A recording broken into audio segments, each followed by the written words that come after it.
All right, guys, welcome to the first episode of Dev Talk from CenterPoint Integrated Solutions, our development podcast featuring myself, your host, Chris Phillips, and our CEO and founder, Greg Toler. We are so excited to be here talking with you guys about, everything and anything development. And we're really going to try to kind of speak from the heart. We're going to dig into a lot of important topics that you face out there in the field. And we're going to do our best to really try to, cover some things that we feel are really important in the world of development. Some of those things that we're going to be talking about in these episodes going forward will be the following. How to achieve speed to market faster.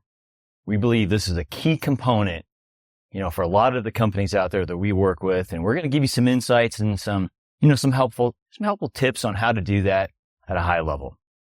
The value of establishing proven processes that can be customizable. We feel this is an important thing. It's something that we throw on the table, and a lot of others sometimes miss the mark on this. Strategic oversight of projects and what separates teams out there in the field. How to minimize project risk and pitfalls. Lessons that we all can learn. Over our 900 projects that we've done over the years, we're going to take you into some of the things out in the field that we've seen and we've come across. How to overcome challenges by being problem solvers. We feel this is a very important thing that our team members take a lot of pride in. The importance of reducing project costs and how to help here, and also the value of experience for a company. So before we jump into our first topic, I want to give you all a little peek behind the curtain to the man behind CenterPoint, Greg Toler. I am so excited to be sitting here with him today and just having a conversation with you guys and a conversation with Greg, to really kind of peel back the curtain and get inside his head a little bit and let you guys listen to, to how he shaped this company and some of the things that have shaped him. So without any further ado, we're going to jump in. Greg, I know a lot about you and, I have the pleasure of getting to work with you on a daily basis. But I think it's really important for the listeners to understand who you are and some of these things that have really shaped you over time, since your beginning, and has really made you the founder and the CEO and the person behind this company that you are today. It is a successful company and you've built it. You put a lot of blood, sweat, and tears over the years into doing that. And, I just kind of want to dig in with the listeners a little bit to, who you are. Okay. Well, thanks, Chris. Just a little bit of background. I grew up in North Carolina and worked on farms from the age of 11 to 18. My parents weren't farmers, but there were a lot of farms around us. It was an easy way to make money as a kid. So did that.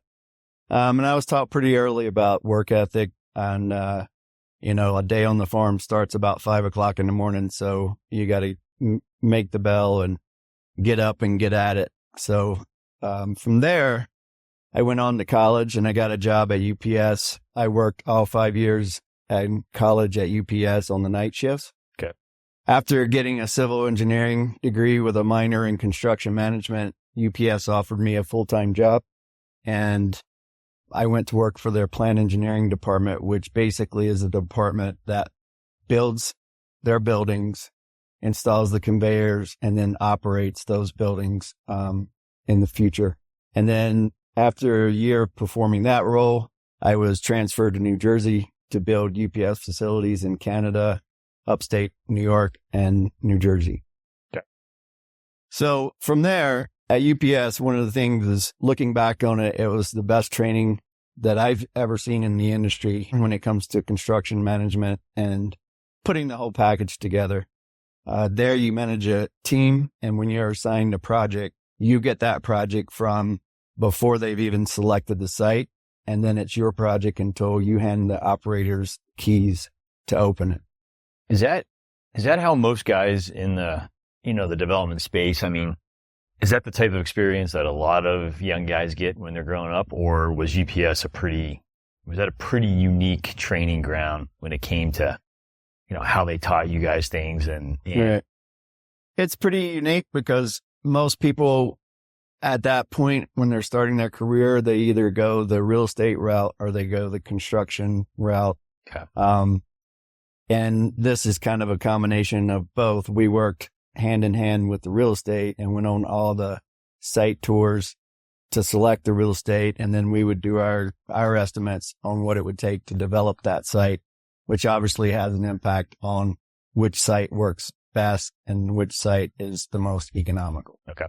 So to get that, experience early on, working hand in hand with real estate, and then also being part of whether it was a purchase agreement or a lease agreement, being part of that whole process just educates you on what happens before the construction site begins. As everybody knows, there is a ton of work from site selection to sticking a shovel in the ground. Yep. So no, that's a pretty key component. Yeah. And in that role, it allowed me to basically touch every single step through a project.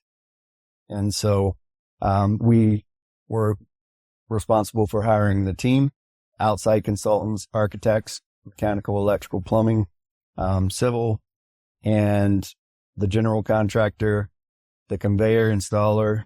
And then at that point, we also worked with a lot of national suppliers. And so we had to coordinate all of that work, which is very common in a program development where you have multiple projects and the same thing over and over again.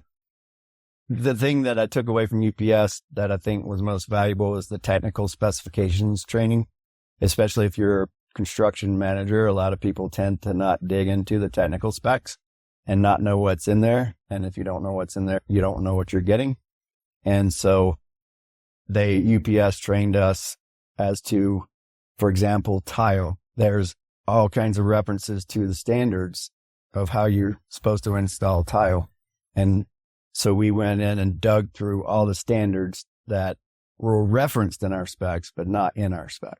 Gotcha. And that technical knowledge just proved invaluable because you could go on a job site and you could walk the site and look at the tile being installed and go, time out. That's not correct. You're not doing this. You're not doing that. So that knowing your technical specs and knowing your plans inside and out are the two most critical things for a project to be successful. And one of the brilliant things that UPS does is when the drawings are 99%, they bring a team of engineers with different backgrounds, and we sit around the table and we do a peer review, and we pass the drawings around. And then at the end, we go through all the comments and the red lines, and we want to understand why the comment was made and what are our options and what do we need to do with this comment. And so it's a great process, and it really catches a lot of potential issues that you can avoid down the road. And UPS, just being the brand that it is, I would think there was a lot of pride in being involved with that and all these good tools that you've been able to take. Even more of an important question, growing up in North Carolina, are you a Tar Heel or are you Wolfpack, or where do we sit on that? Wolfpack. Okay. Make sure we got that one out in the air before we move forward here. So as far as, kind of sticking with this theme, as far as learning as you developed and as you got older and as you did different things throughout your career, kind of early on, obviously just like all of us, we learn strong lessons along the way. So some of those lessons, are hard ones, some of them are good ones, but every single one, I think kind of goes into forming what we do, how we do it. In your case, how you built this company, so forth. Can you kind of touch on some of those that, that maybe really helped shape who you are today through the learning process, through some of the things that you learned along the way? Sure. Probably the biggest challenge we have, both when I started the company and today, is, having a conversation with a potential client and having them understand our services. There are not a lot of companies out there that do what we do, and that is manage a project from post-site selection to commissioning. And their industry is very fragmented out there on how the work is accomplished. A lot of companies have multiple consultants that don't work for each other, but they work for the client. And that tends to, when you get put on a team like that, if you're not the keeper of the gold, then that takes your leverage. And so explaining that to clients and having them truly understand that we know what we're doing in each phase of the project, from feasibility to entitlement to design management to construction management, commissioning. There are not a lot of firms out there that do that. In our company, you will get one project manager and they will be able to do all of those steps and do them well. They have a support team behind them that breaks down some of the tasks that they're responsible for. But at the end of the day, you've got one person that you contact for your project throughout the entire project. And that's it. You don't have to call 6 consultants to get up to speed on who's doing what and where and all of that. Is that how you came up with the name CenterPoint? Yeah. Kind of the premise behind that? Yep. When we were creating CenterPoint, we were talking about different potential names, and it kind of, when we talked about what we did, it kind of came out that we're the center point of the information. And so we collect it and then we disseminate it to the correct parties, and being able to identify who needs to get what. We've got that in our processes as well, and we can tailor that for clients. So our SOPs are very specific. Is if you get this piece of information, you send it to these people, and you're not bombarding 30 people with information when 15 of them don't need to know that information. It's way more efficient. Yeah. So understanding that process, and incorporating that in our business model, it's very unique. You know, there's architects that do what we do on the entitlement side. They do feasibilities. There's civils that do feasibilities and entitlements. But that's kind of where they stop. We kind of do the entitlements, but we also hire the geotech and the environmental, and understand the zoning code and understand the cost impacts to the project. So when we finish our feasibility report, you truly have a comprehensive report as what you can expect on this project with no surprises.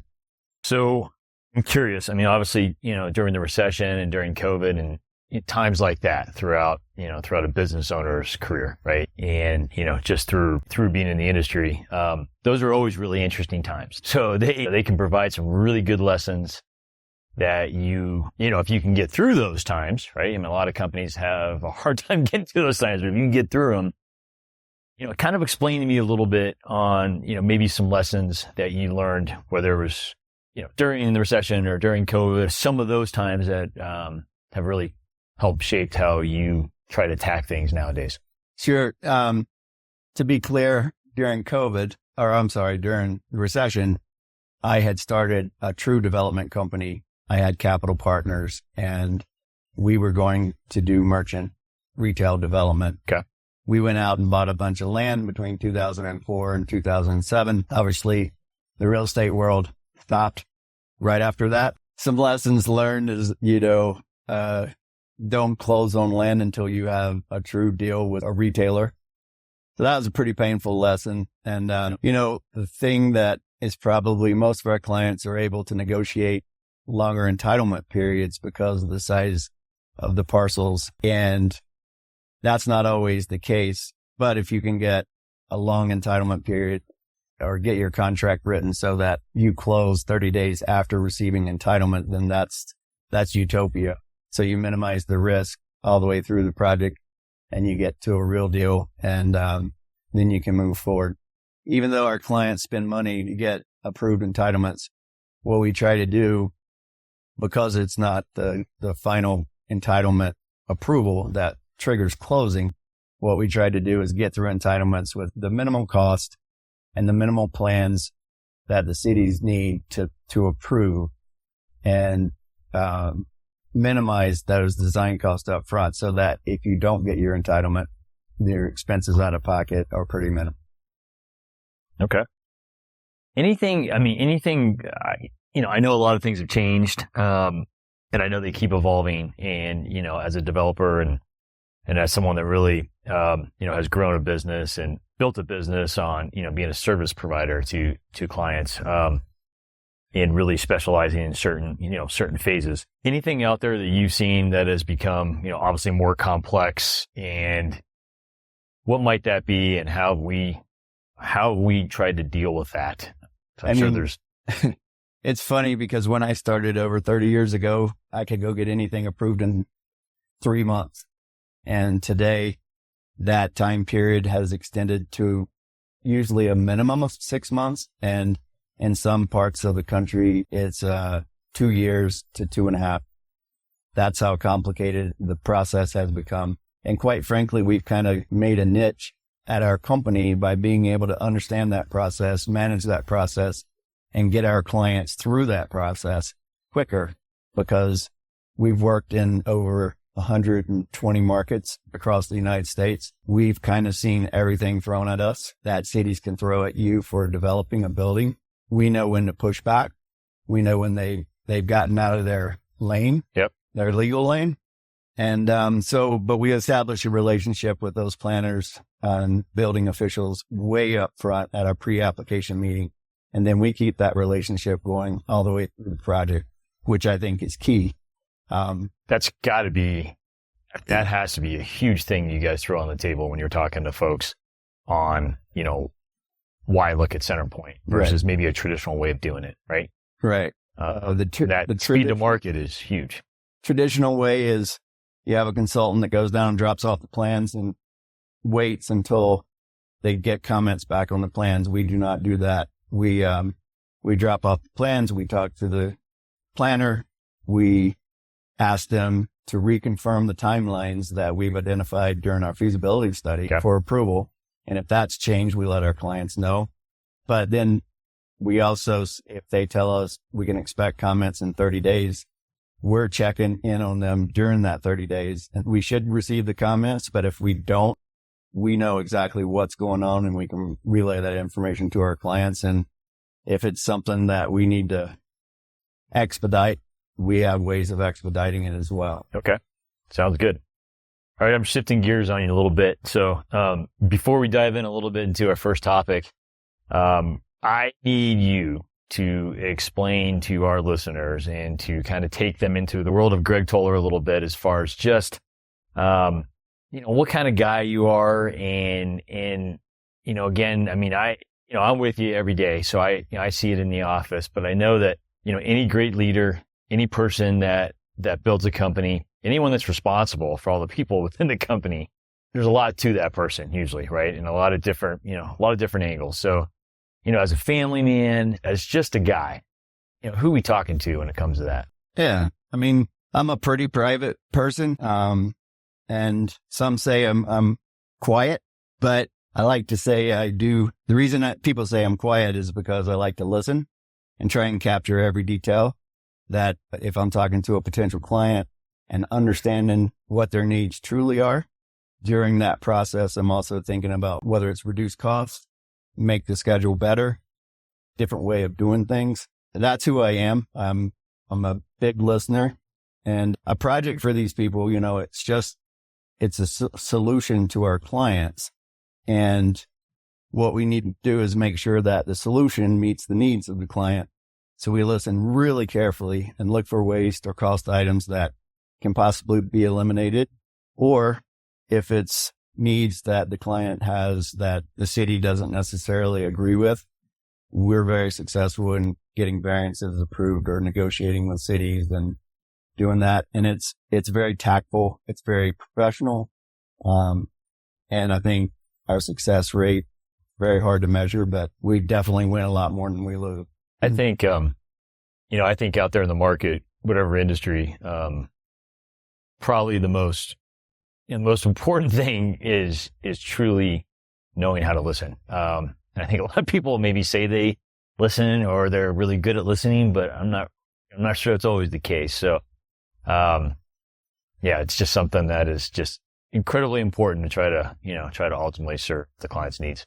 Yeah. So the second part of your question was, I'm a huge family man. My wife and I have been married for 31 years and have 4 kids. Being part of our kids' activities while they were growing up was our way of life for a span of 25 years. We enjoyed every single minute of it. And our kids were very active. So basically, my wife and I were weekend warriors attending sports events, Palms events, school events, you name it, we were there. And as you can expect, my golf game was not good during those years. It still isn't, but it's getting better. That's fair enough. All right. So jumping in, we want to talk a little bit today and just take our listeners into, again, why this company is so unique and why it's different, right? You're saying, and this company's saying, what the whole company's built on is awesome saying, from trees to keys, right? And I've talked to a lot of folks out there in the market that, that would love to steal that phrase because it's that good, but it really does kind of symbolize what we do and how we approach it and, the way that we think on things.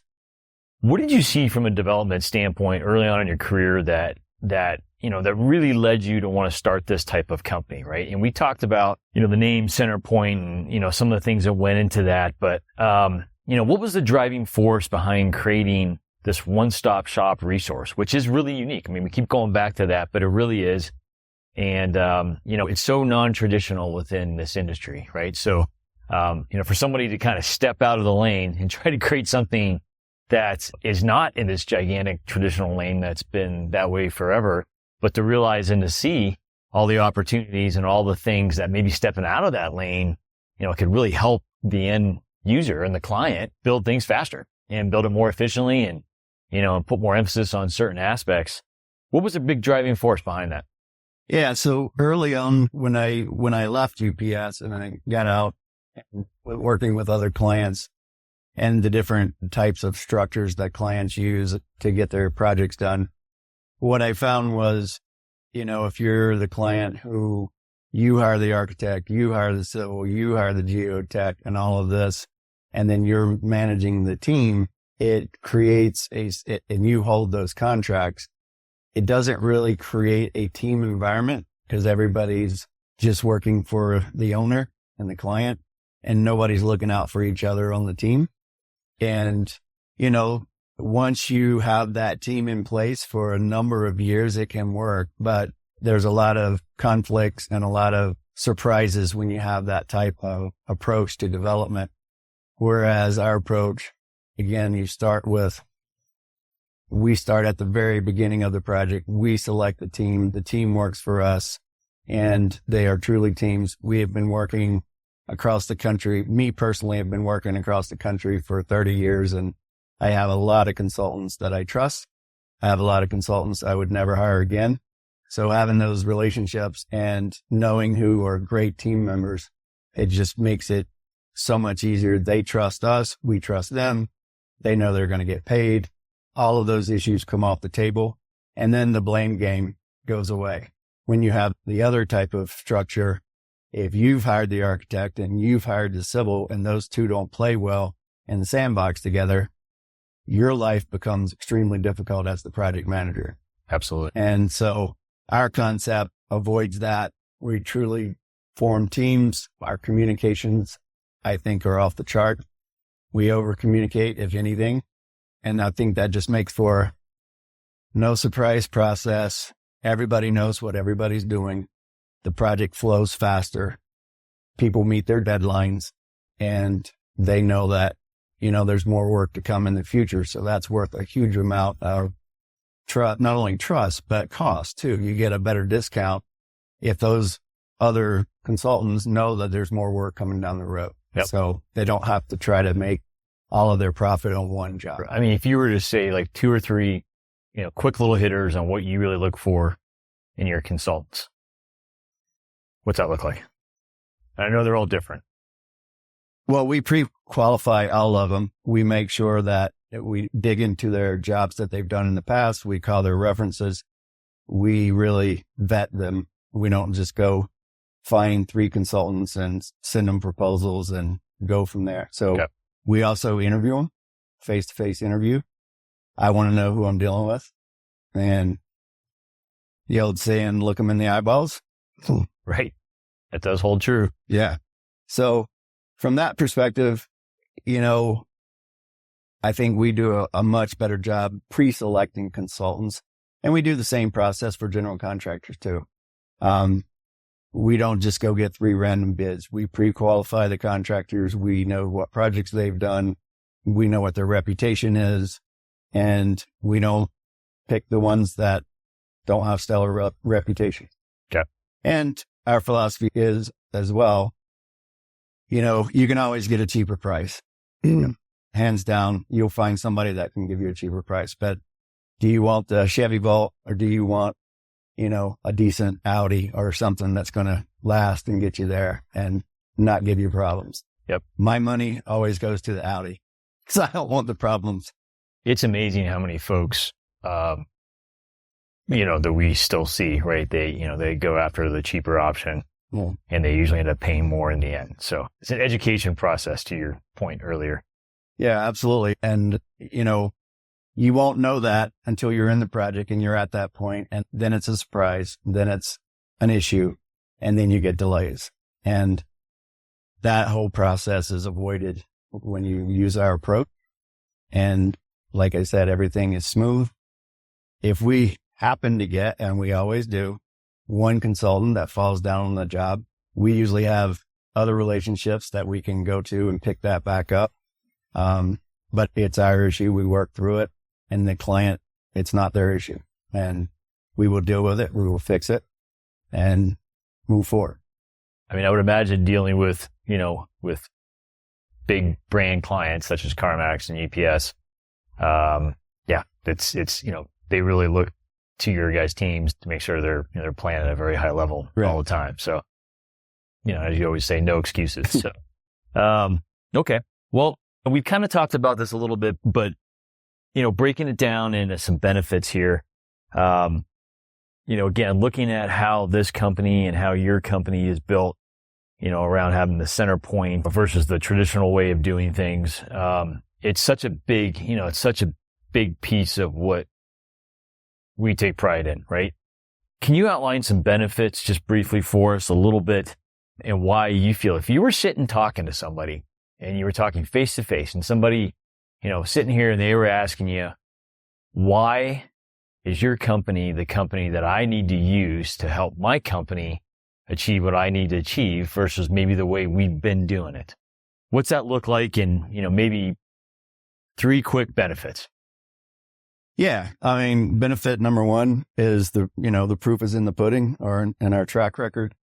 Early on in my career, I worked with the VP of real estate with CarMax, and we were starting from scratch, and we built the development program that, number one, would work for anybody, any retailer. But number two, it works specifically for them and their processes. So we incorporate not only their internal processes, but also the external approval processes of the entitlements and everything. So we created this system that we use today 25 years ago, are still using this system today, and it's still working successful. We have not missed an opening for CarMax ever. How many CarMaxes has your company built? Well, I've been involved with probably over 200 of them, both with my company and with the previous company. And again, the proof is in the pudding. Yep. We've opened all those stores on time, which is the number one thing for a retailer. Absolutely. Because if they're open on time, then the cash register starts ringing a little bit quicker. Yeah, days of and they sales. Like that. Yeah. Picking up days of sales is very important, and that's what we do. Extremely important. The other benefit that we have, or another benefit, is our approach, is because we have the same project manager from the beginning to the end. The history of the project and the nuances of the project that occur all along the way are kept with one company and one person, or one team, I should say. And that information is critical. I mean, stuff that gets discussed and agreed to during the entitlement phases, you have to make sure that gets onto the drawings, and then you have to make sure that gets completed the way that the city wanted it, or that the agreement with the city had. And what happens when you have different consultants coming in at different points of the project, if the civil gets down, or you get to the construction and then there's a problem with the civil, and the civil hasn't been involved since the beginning, or the architect hasn't been involved since the beginning, there are issues that come up that basically stop the project until you get it resolved. And so you eliminate the risk of that by the way we do our processes. All of our history, we use Procore, and all of our history for every project is on Procore.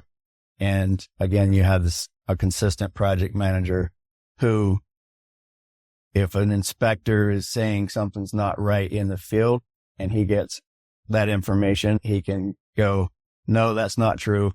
We agreed to this during an entitlement, and he can provide that documentation. Whereas in that different situation, without that consistency, you get that inspector and nobody knows where to go or what to do and where to get that information. And the project, usually is stopped. And usually by that time, you're very close to C of O and everybody's running around with their head on fire. Right. Yeah. And the other benefit, some retailers and other multi-project developers use multiple consultants that work directly with the clients. Again, we kind of talked about this.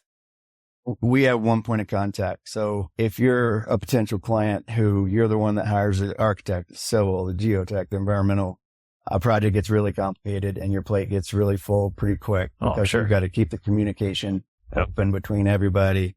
You've got to make sure that all the information you're getting is getting to the other team members. Whereas if you're the client and you have one consultant to go to, that's a much easier job to handle. And we can maximize the efficiencies of the in-house project managers by utilizing our process and minimizing the needless communication and just making sure that they're looped in when we need critical decisions or when we get critical information. We get our direction and then we're off to the races again. As a client, you don't have to relay that information to 6 other sub-consultants. And it's got to be a huge deal for. Yeah. If you're the internal PM and you've got 5 projects and you've got 8 consultants on every project, that's a lot of people to manage, a lot of companies to manage. Whereas we could have 8 projects, you would have just 8 consultants or 8 people to talk to, and it leverages the internal resources. It actually improves the communication process quite a bit. Okay. Anything else on that question you kind of want to hit before we wrap it up? I would say the last big benefit is, we specialize in entitlement and feasibility, really the whole process. I think we're a specialty entitlement company. We've seen a lot. We've conquered a lot. And we have a great reputation with jurisdictions having authority, in all the markets we've worked in. I've actually had some of them take the time to write us and say what a pleasure it was to work with us. That does not happen. Exactly. But again, we've had a lot of past successes in working with the variances and site design. We represent our clients at public hearings. I've seen some disasters out there where other consultants who that's not really what they do. So you guys actually get in there, you roll up the sleeves, you're in there. You're not just lobbing emails and playing the game from afar like a lot of companies do. We're at the public hearing. We represent the client. We know what to say. We know what not to say. And some of those, when you get a consultant up there that doesn't know what they're saying, they can say something that's now public record. Yep. And probably not good. Get your client committed to something that the client did not want to get committed to. And we can work either way with a lot of our clients. It's a tandem thing if they truly want to be there, but they're not in our process. They're not required to be there. And actually it works better because we can always say if we get a really sticky question that we know is going to have consequences, then we can say, I'm going to have to discuss this with my client because this seems like a really big issue, and we can continue to the next meeting. However, what I think our biggest benefit is when we get to the planning commission, we already know what the vote's going to be. We've done our homework. We've worked with the planning department. We've worked with our client. We've got an entitlement set of drawings that everybody's happy with, everybody supports. And like I said, we usually know what the vote's going to be before we get in there. Yeah, which is key to be overly prepared before you walk into the lines on that. On city councils, we also do the same homework for city councils. If we need to talk to a councilman, we make those phone calls either with or without our client. But we kind of poll them and see what they think about the project, and we know what we're going into. If we know we're going into a soft blade, we will recommend to the client, let's do some more work and get in a better position before we go up there to give a better chance of getting the project approved. The net result of that is, I would say, 95% of our projects get approved the first time at Planning Commission and the first time at City Council. It's a pretty high rate. That's a very high rate. It is a high rate. And if you talk to the industry today, the most frustrating part for people out there is the time it takes to get approvals and the time it takes to get permits. Yep. And those are two of our specialties. And when we do permitting, we do the same process that we do in entitlement. We're talking to the building officials. We are constantly in communication with them. We break the project down if we can phase it by getting an early grading permit, getting an early utility permit, et cetera, et cetera. We lay all that out in a very detailed schedule, discuss it with our client, and see if that's an option that they want to go down as well. So jumping in at that stage, I know the company can help with all these different stages, or they can quarterback the whole process. But with that entitlement stage, with that being so important for, obviously anybody listening to this right now, right, that has a company or that's involved in the company, we all know how important that stage is. And what you just talked about as far as getting that, that cash register ringing quickly. You can't have that happen unless you get entitled. You can't build something unless it's entitled. So are you able to work with all sorts of different companies on that? So it might be a coffee shop out there. It might be a big box, might be a C-store. I mean, do you guys have one laser focus, or are you able to jump in and be pretty flexible on who you help? As far as whatever the client's use is, that's obviously the biggest factor on any project, and working through that zoning code and understanding what the impact of that use is on that client and what the impact on the project will be because of that use. I think that we do all our homework before we ever even call the city. And I will say I've seen it where a developer or a client will walk into the city and go, here's my project. What do I need to do? And that just really sets the wrong tone. We walk in and it's like, here's our project. We've researched your code. We have a few questions. And they're usually interpretive questions where you can interpret the code one way or you can interpret it the other way. So we're just trying to get some direction on how they're going to interpret this situation on this project. And by doing that, again, we're listening to them. We're building that relationship. We're working with them. We're kind of the mediator between our client and the city to come up with a economical, realistic solution that meets all parties' needs. So that's where, again, I think it's very important to have people negotiating with the city on your behalf to have them be experts in their field. And that's what I would put us in that category. Okay. That's good to know. All right. Well, for everybody out there listening, that is a wrap of our first podcast here at CenterPoint Integrated Solutions. We can't be more excited to continue this with you. Greg will be joining us every episode, and we'll be focusing on specific topics related to development.